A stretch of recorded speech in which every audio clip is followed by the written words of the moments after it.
Sa mga nakaraang videos ng ating Idnik series, ay tinalakay natin ang mga suspects na tempter ni Eva.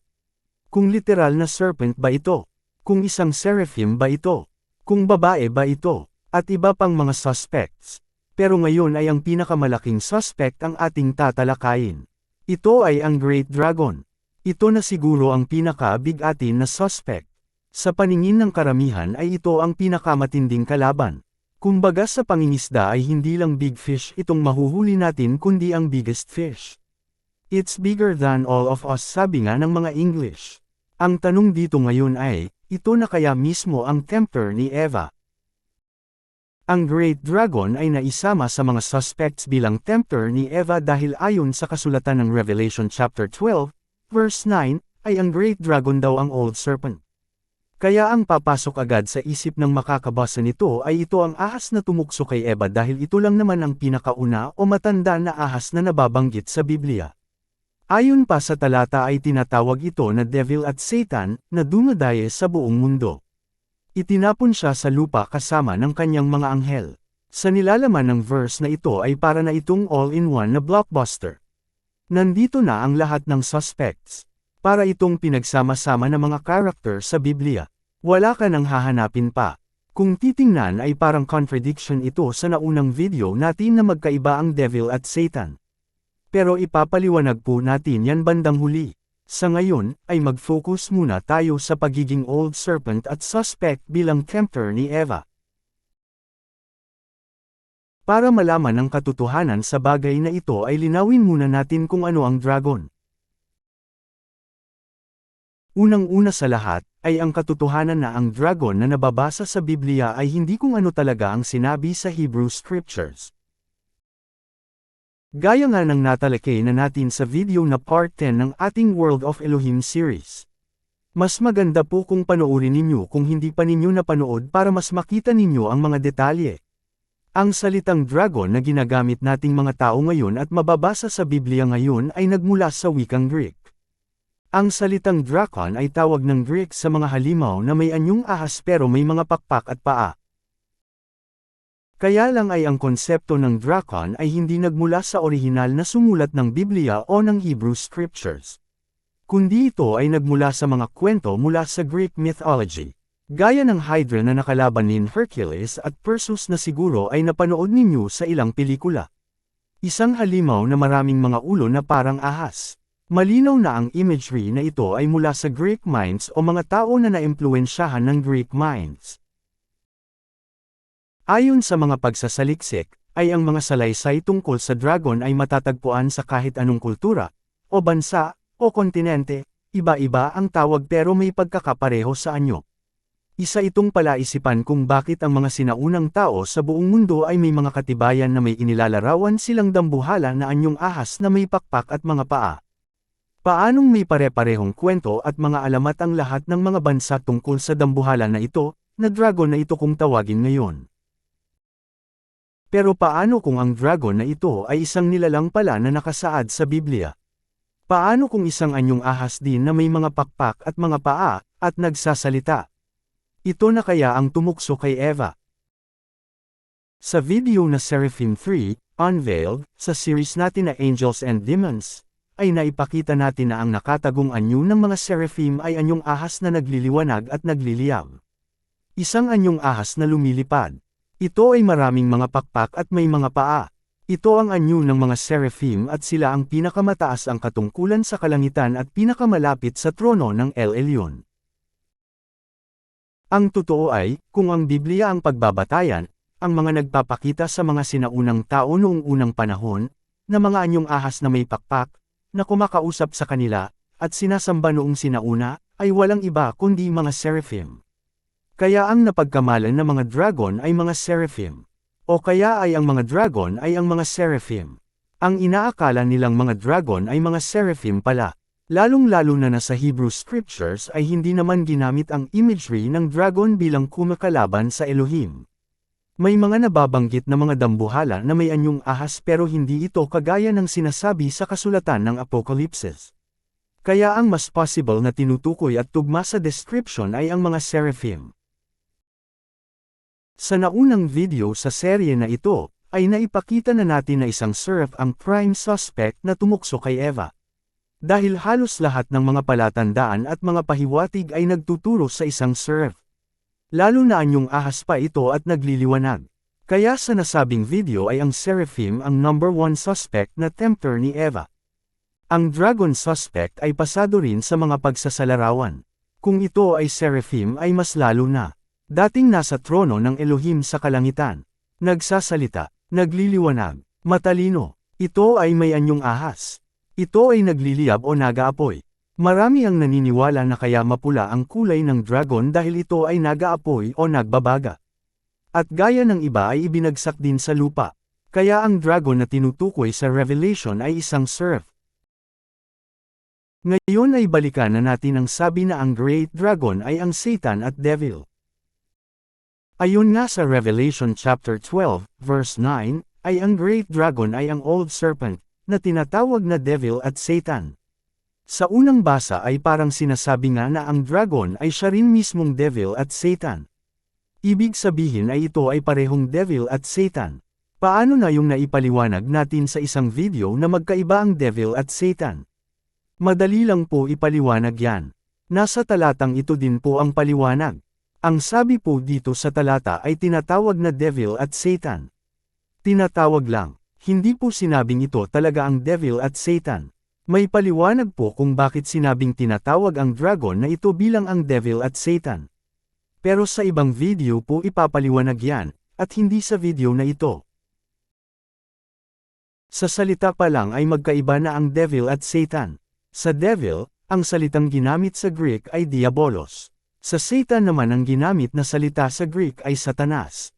Ang Diabolos ay isang coined word ng mga Greek translators. Ang Satanas ay isang borrowed at Grecianized word mula sa Hebrew na Shatan. Lalo na magkaiba ang kahulugan nila. Ang tunay na kahulugan ng Diabolos ay slanderer. Ang kahulugan naman ng Satanas ay opposer. Pero wala naman problema kung iisang persona lang ito. Dahil sa kahulugan na slanderer at opposer, ay kahit sino naman ay pwede maging Devil at Satan. At pwede parehong Devil at Satan ang sinumang tao. Lalo na ang pagiging Satan. Maraming Satan sa Bible. May nasa mabuti ang katungkulan at merong sa masama. Pero ang lahat ay nasa ilalim ng kapangyarihan ng Elohim. May Satan na espiritu at may Satan din na tao. Ang pinakadelikado sa lahat ng Satan ay ang Satan na tao. Tandaan po ninyo yan mga kababayan. Ang punto natin dito mga kababayan, ay hindi ito gaya ng inaakala ng karamihan, at ang inaakala nila ay hindi naaayon sa Biblia. Ang mali ay ang kaisipan na isa lang ang Satan. Hindi po nag-iisa ang Satan sa Biblia. Marami ang Satan, at kahit sino ay pwede maging Satan. Kaya kung ang inaakala ng karamihan na Devil at Satan ay ang Great Dragon, ay nagkakamali po sila. Hindi ko mo nabanggit na Satan at Devil ay siya na ang lahat ng ito. Hindi po ganoon ang ibig sabihin ng talata sa Revelation. Gaya ng nabanggit natin, ang Devil ay isang coined word sa Greek. Ibig sabihin, ito ay gawa-gawa lang na salita. Meron itong pinapatungkulan. May pinagbabatayan po ito sa kasulatan. Pero ito ay kaisipan bandang huli na lang sa Jewish mindset, bago dumating ang kapanganakan ng Messiah. Ipapaliwanag po natin yan sa hiwalay na video. Ngayon ay ako naman tayo sa deceiver. Malawak po ang bagay na ito. Dahil ang deception ay idinaan sa iba't ibang paraan. Mga paraan na hindi natin inaasahan. Kailangan ng pandaraya upang makapandaya ay mukha itong katotohanan. Kaya ginamit ang Bible upang madaya ang buong mundo. Ginamit ang religion upang madaya ang buong mundo. Ginamit ang mga languages upang madaya ang buong mundo. Ginamit ang history upang madaya ang buong mundo. Ginamit ang calendar upang madaya ang buong mundo. Ginamit ang educational system upang madaya ang buong mundo. Ginamit ang military power, warfare, exploration, colonization, at imperialism upang madaya ang buong mundo. Ginamit ang government politics upang madaya ang buong mundo. Ginamit ang freedom, human rights, at democracy upang madaya ang buong mundo. Ginamit ang technology upang madaya ang buong mundo. At marami pang iba na hindi mo inaakala. Kung gayon ay sino ang may kagagawan nito? Ayon nga sa Apocalypse, ay ito ang Great Dragon. Kung uunawain ang pagkakasulat sa Revelation chapter 12, verse 9, ay sinasabi na dumadaya. Hindi sinabing damaya lang. Ibig sabihin ay hindi lang ito sa nakalipas na ganap. Ibig sabihin ay patuloy ito hanggang ngayon. Kaya nangyayari po ito sa buong mundo hanggang ngayon. Kaya hindi po ito limitado doon lang sa Garden of Eden temptation of Eve. Ito ay patuloy na nangyayari sa kasaysayan at nagpapatuloy hanggang ngayon. Maaaring kasama doon ang nangyari sa Garden of Eden pero hindi yun ang buong kwento. Nais ko din po na samantalahin ang pagkakataon na nadaanan natin ang paksa tungkol sa pandaraya. Ang payo ko po sa mga nagbabasa ng Biblia at naniniwala sa Biblia, ay mag-ingat po kayo. Hindi po sapat na nakamulatan na ninyo ang inyong paniniwala o relihiyon. Hindi po sapat na nababasa o nasusulat sa Biblia. Nadaya at dinadaya po ang buong mundo. Ang Masaya po mismo ay nagbigay ng babala sa mga bulang propeta at mangangaral. Kaya suriin po ninyong mabuti ang inyong pananampalataya at batayan ng paniniwala. Isang paglilinaw lang po bago tayo magtapos. Dinaya ba talaga ng tempter si Eva? Nagsinungaling ba talaga ang tempter kay Eva? Hindi po. Sinabi lang naman ng tempter kung ano ang katotohanan. Isa itong pagsubok. Wala nga lang sa tamang panahon ng pasya ni Eva at Adam. Mababasa sa Genesis chapter 3 na ang tempter ay tinatawag na Nahash na ang ibig sabihin ay shining one o shining being. At ito daw ang pinakamatalino sa lahat ng mga living beings na tinatawag sa Hebrew na Hayath. Tinanong niya si Eva kung sinabi ba ng Elohim na bawal sila kumain mula sa lahat ng puno.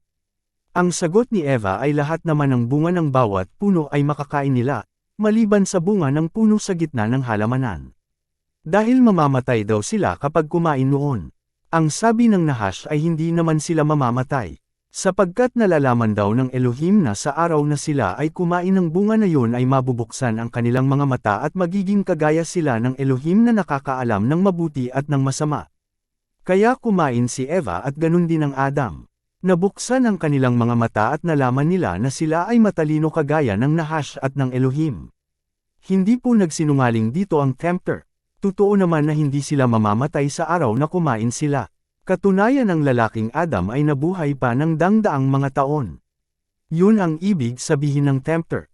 Alam natin ang ibang kahulugan ng kamatayan sa kwento na ito pero hindi naman yun ang ibig sabihin ng tempter kaya hindi naman siya nagsinungaling sa ibig niyang sabihin.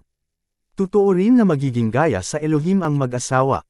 Katunayan ay nabuksan nga ang kanilang mga mata at nalaman nila na sila ay aram o matalino kagaya sa mga Elohim na nakakaalam ng mabuti at masama. Bukod doon ay Elohim naman talaga sila. Dahil anak sila ng Elohim sa umpisa pa lang. Kaya Elohim din sila. Gaya ng naipaliwanag natin sa part 3 ng serye na ito, ang Adam at ang tempter ay may pagkakapareho. Pareho silang aram o matalino na nakakaalam ng mabuti at masama. Pero nakalimutan ito ng Adam nang muling binuhay siya at nilagay sa Garden of Eden. Kung pareho sila ng tempter, ay ibig sabihin ay bago ang Garden of Eden ay dati ng divine being ang Adam gaya ng tempter. Dahil nga ang Adam ay Elohim dahil anak ng Elohim. Naipaliwanag na po natin yan sa part 3 ng Adamic Being series. Ang Adam ay ginawa ayon sa wangis ng Elohim at binigyan ng kapamahalaan sa lupa. Ang Adam ay hindi nilikha. Ginawan lang ang Adam ng katawan na mas mababa sa Elohim. Ang nilikha ay ang katawan nila na may kasarian bilang lalaki at babae.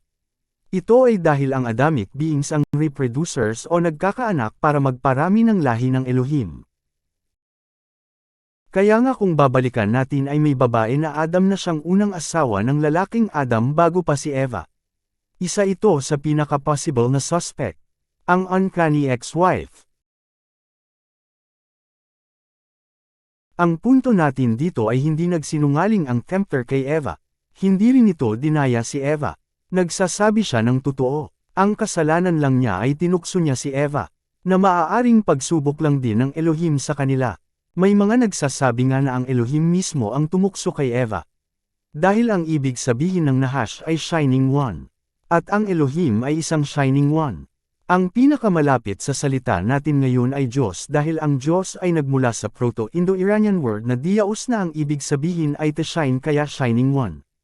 Kaya naniniwala ang iba na ang Diyos din mismo ang tumukso kay Eva. Pero hindi. Ang Elohim ay hindi ganyan. Hindi siya mismo ang gumagawa ng mga bagay. Nagsusugo siya ng gagawa kung sakali man. Ang medyo pwede pa ay kung ang Nahash o Shining Being na Tempter ay sinugo ng Elohim upang subukan si Eva. Alam naman ng Elohim ang mangyayari bago pa ito mangyari kaya lang hinayaan niya ito na mangyari dahil may malaking lesson sa buong kasaysayan ng sangkatauhan, na gustong ituro ang Elohim sa lahat ng tao. Pero ang Nahash nga ba ay sugo ng Elohim? Parang hindi, kasi kung sinugo siya ng Elohim na tuksuhin si Eva ay bakit siya pinarusahan? Dapat sana ay hindi siya pinarusahan kung tumyupad lang naman siya sa kautusan sa kanya. Kaya ito ay kusang loob na pas siya ng Tempter. Alam ito ng Elohim dahil nakikita at nalalaman niya ang lahat mula sa umpisa at sa wakas kaya lang hinayaan niya dahil may purpose siya sa bagay na ito.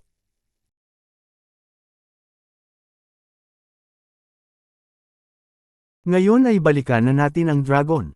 Pagtuunan ng pansin naman natin ang paglalarawan tungkol sa dragon. Ano ang anyo ng dragon na ito? Ayon sa verse 3 ng Revelation chapter 12, ito ay malaking dragon daw, na may 7 ulo na may 10 sungay, at may 7 korona sa mga ulo nito. Hindi ba masyadong nakakasindak ang anyo ng dragon na ito?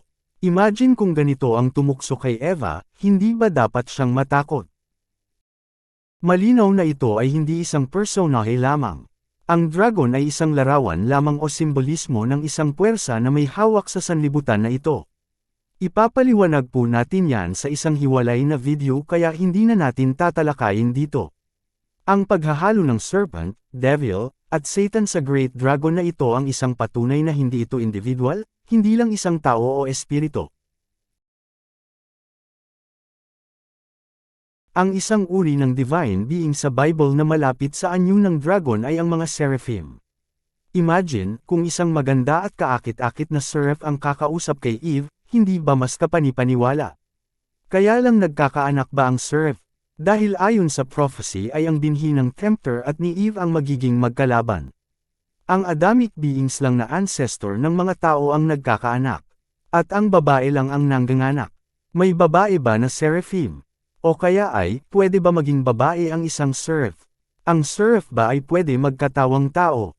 Ano sa tingin po ninyo mga kababayan? Sino ang Tempter ni Eva? Kayo na lang po ang magmuni-muni. Lahat naman yan maaaring possible. Kaya lang wala naman kahit sino sa atin ang ipinanganak noong panahon na yon. Mahirap na basta magsabi kung sino talaga ang Tempter. Mahirap magbintang. Baka makasuhan tayo ng libel.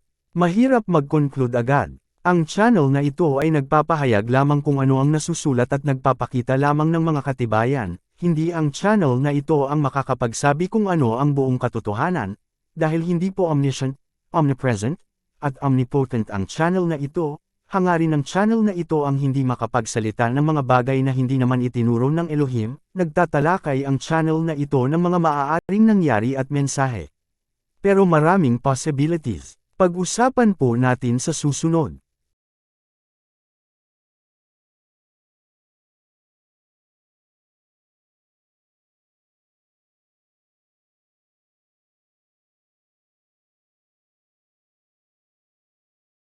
Paki-subscribe upang maging updated kayo lalo na sa mga darating pa na mga videos at announcements. Kung inyo pong mamarapatin, ay bukod po sa pag-subscribe, ay paki-like po ang aming video kung inyong nagustuhan, at paki-suyo na rin po na e-share at huwag kalimutan na pindutin ang notification bell. Kung kayo po ay may katanungan po na, at anumang concern ay paki-comment po sa ibaba.